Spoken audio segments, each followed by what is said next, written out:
ઠંડી પછી ગરમી આવે છે. આ તો સ્કૂલમાં પણ ભણાયું છે.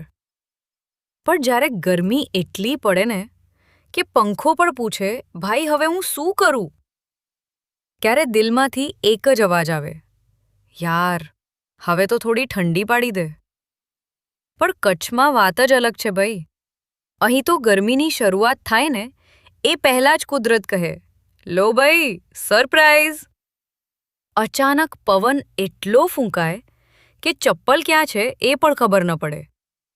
પછી ધૂળ એવો નાચે કે લાગે કોઈ ગરબા ચાલુ છે. અને પછી ધડાધડ વરસાદ.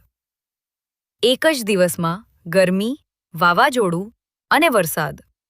Complete all in one package. હવે તો હાલત એવી થઈ ગઈ છે કે સવારે ટી શર્ટ, બપોરે જેકેટ અને સાંજે છત્રી લઈને ફરવું પડે. માણસ ફક્ત મનથી નહીં, શરીરથી પણ મૂંઝાઈ જાય કે ભાઈ આજનો ડ્રેસ કોડ શું છે આખરે. કચ્છનું વાતાવરણ પણ ને બિલકુલ મૂડી માણસ જેવું. ક્યારે શું મૂડ થઈ જાય કોઈને ખબર નહીં.